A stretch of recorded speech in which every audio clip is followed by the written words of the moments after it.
Assalamu alaikum students, hope you all are doing well. I am Ms. Zainab, your maths teacher. Today I am going to deliver lecture on Unit 4 Square and Square Roots. Square of a number.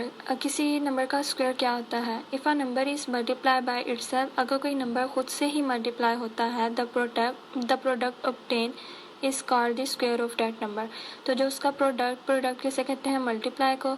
जो उसका product होता है वो क्या कहलाता है? उस number का स्क्वायर कहलाता है. जैसे कि for example for a given number x, अगर आपके पास एक नंबर है वो है x, तो उसका स्क्वायर क्या होगा? The square of x is, यानी कि x मल्टीप्लाई x, यानी कि x अपने से ही मल्टीप्लाई हो रहा है.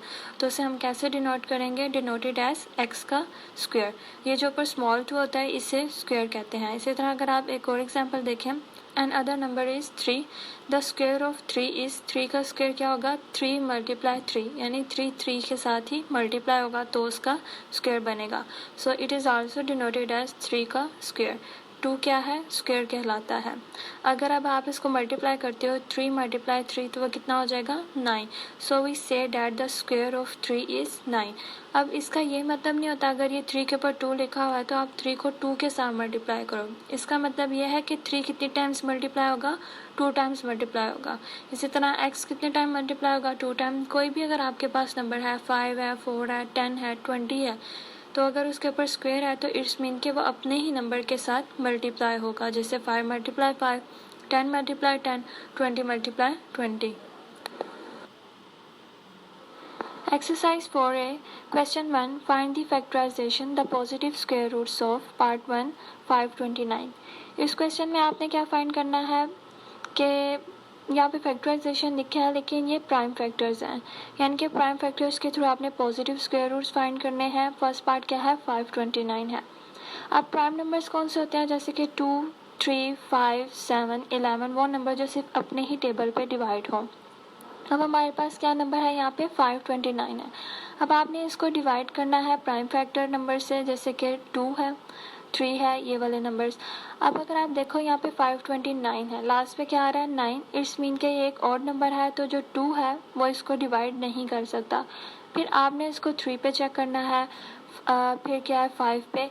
इसी तरह आपने डिफरेंट नंबर्स के साथ इसको चेक करना है. अब क्या है कि अगर आप स्क्वायर्स फाइंड करो तो क्या होगा कि 5 का स्क्वायर क्या है? 25 है. इस मीन के वो इसे कट नहीं कर सकता. इसी तरह 7 का स्क्वायर 49 है, 11 का स्क्वायर 121 आ जाएगा.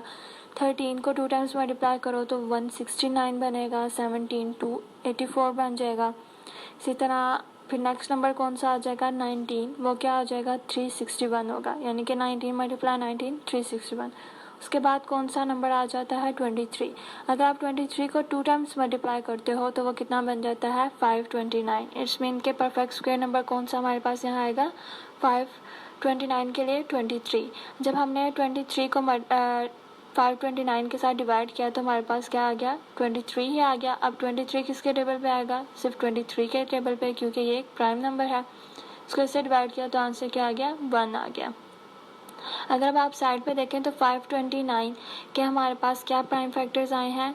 23 मल्टीप्लाई 23. अब क्या है? 23 2 टाइम्स है तो इस मीन के ये 23 का स्क्वायर बन जाएगा. अब क्या, जब आपके पास किसी भी नंबर का स्क्वायर आ जाता है तो हम उसका स्क्वायर रूट के थ्रू ख़त्म करते हैं. जैसे कि अगर हम इसका स्क्वायर रूट ले लेंगे, अगर आप साइड पे देखें ब्लू ब्लॉक के अंदर मेंशन है कि एक जो स्क्वायर रूट होता है उसकी वैल्यू कितनी होती है? 1/2 होती है. और जब हम उसको स्क्वायर के साथ मल्टीप्लाई करते हैं तो 2 के साथ कैंसिल हो जाता है और रिमेनिंग क्या बचता है? 1. और 1 पावर हम मेंशन नहीं करते. अब यहाँ क्या होगा? अंडर स्क्वायर रूट 23 का स्क्वायर है तो क्या होगा? 2 जोन सा है वो स्क्वायर रूट के साथ कैंसिल हो जाएगा तो हमारे पास आंसर क्या आएगा? 23. और 23 क्या है? 529 का परफेक्ट स्क्वायर है. पार्ट 2 1024. अब इसके भी हमने प्राइम फैक्टर्स फाइंड करने हैं. तो अगर देखें 1024 क्या है? इवन नंबर है, इट्स मीन कि ये 2 से डिवाइड हो सकता है. अगर अब आप साइड पे देखें तो सबसे पहले हमने इसे 2 के साथ डिवाइड किया तो क्या हमारे पास आया? पहले क्या है? 10 के जगह क्या आ जाएगा? 5. फिर 2 है, 2 1 ज़ा 2 एंड देन 2 2 ज़ा 4. अब इसको दोबारा अगर देखें तो फिर क्या है? ये इवन नंबर आ रहा है, फिर 2 से डिवाइड हो सकता है. 2 के साथ हमने इसे डिवाइड किया तो हमारे पास क्या आ गया? 256. फिर से प्राइम नंबर ये इवन नंबर है, इसको फिर 2 के साथ डिवाइड करेंगे तो हमारे पास क्या आ गया 128। फिर से इवन नंबर, फिर 2 के साथ डिवाइड किया तो 64, फिर 2 के साथ आप करेंगे तो कितना आ जाएगा 32, फिर 2 के टेबल से किया तो 16 पे आ रहा है। इसी तरह फिर अब 2 के टेबल पे 16 कहाँ पे आता है 8 पे, फिर 2 4 सा 8, फिर उसके बाद 2 2 सा 4 और लास्ट पे 2 1 सा 2। अब हमारे पास यहाँ पे कितने टाइम 2 जो सा है वो रिपीट हो रहा है 10 टाइम्स हो रहा है। अब आप साइड पे देखें तो 1024 इक्वल्स टू आपने दो दो पेयर्स बनाने होते हैं ताकि वो स्क्वायर में कन्वर्ट हो जाए। अब हमारे पास 10 टाइम्स है, इट्स मीन के ये कितने पेयर्स हमारे पास बन जाएंगे 5 पेयर्स बन जाएंगे 2 × 2 के। अब उससे नीचे स्टेप में आप देखें तो क्या है 2 टाइम्स जो पेयर्स बने हुए हैं उसको हमने स्क्वायर की फॉर्म में कन्वर्ट कर दिया, यानी कि 2 का स्क्वायर मल्टीप्लाई 2 का स्क्वायर, और इसी तरह सारे पेयर्स हमने बना लिए।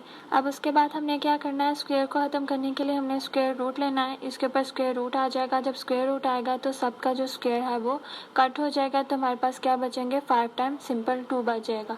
जब हम इसे मल्टीप्लाई करेंगे 2 × 2 कितना होता है 4, 4 × 2 8, 8 × 2 16 एंड 16 × 2 इक्वल्स टू 32। तो हमारे पास परफेक्ट स्क्वायर क्या आ गया है 32। 1024 का परफेक्ट स्क्वायर है 32। इसी तरह आपने इसके जो रिमेनिंग पार्ट्स हैं वो आपने खुद सॉल्व करने हैं। Perfect square of a number, a perfect square can be express as the product of 2 integers of equal value. किसी भी नंबर का परफेक्ट स्क्वायर वो होता है जो उसका जो प्रोडक्ट है वो इक्वल वैल्यू का हो। जैसे कि एग्जांपल में आप देखें तो 2 का स्क्वायर क्या है 2 × 2 equals to 4, so we say that the square of 2 is 4। इसी तरह 3 क्या है 3 का स्क्वायर होगा तो 3 × 3 ही है which is equals to 9, and we also say that the square of 3 is 9। इसी तरह 4 अगर आप ले लें तो 4 × 4 equals to 16, so we say that the square of 4 is 16, यानी कि इक्वल नंबर होना चाहिए 4 × 4 5 × 5 6 × 6। इसके अलावा अगर कोई नंबर होगा तो उसका परफेक्ट स्क्वायर नहीं बनेगा। Question 2, find the smallest whole number. Smallest whole number find करना है by which 512 must be multiply in order to give a perfect square, जिससे हमें 512 का परफेक्ट स्क्वायर पता चले। अब सबसे पहले 512 के हमने प्राइम फैक्टर्स फाइंड करने हैं। 512 क्या है इवन नंबर है, इट्स मीन के ये 2 के साथ डिवाइड होगा। जब हमने इसे 2 के साथ डिवाइड किया तो 256 आ गया, फिर 256 को 2 के टेबल पे देखा तो 128, इसी तरह फिर से 128 को 2 के टेबल पे देखा तो 64, और फिर 2 के टेबल पे देखेंगे तो 32। इसी तरह 32 2 के टेबल पे 16 पे आ रहा है, फिर 16 को देखें तो 2 के टेबल पे 8 पे, और फिर 8 2 के टेबल पे कहाँ आ रहा है 4 पे। इसी तरह 2 2 सा 4 और फिर 2 1 सा 2। अब इसके हम अगर फैक्टर्स की तरफ देखें तो हमारे पास 2 कितनी टाइम रिपीट हो रहा है 9 टाइम रिपीट हो रहा है। अब हमारे पास 2 2 का पेयर कितने बनने हैं 4 पेयर्स बनने हैं, यानी कि और लास्ट में हमारे पास एक जो 2 है वो सिंगल बच रहा है। इट्स मीन के the 5th pair of 2 is missing, so required number क्या हमारे पास 2 है। अब क्या करेंगे, जो 512 है वो 2 के साथ मल्टीप्लाई हुआ तो हमारे पास क्या आ गया है 1024 which is a perfect square, यानी कि 512 को अगर हम 2 टाइम्स मल्टीप्लाई करते हैं तो हमारे पास क्या आंसर आ रहा है 1024। इन क्वेश्चंस में क्या होता है कि जो पेयर्स बन रहे हैं हम उनको इन्वॉल्व नहीं करते, जो पेयर के बगैर पहला नंबर होता है ना वो हमारे क्वेश्चन में जो वैल्यू गिवन होती है उसके साथ मल्टीप्लाई होता है तो परफेक्ट स्क्वायर बन जाता है।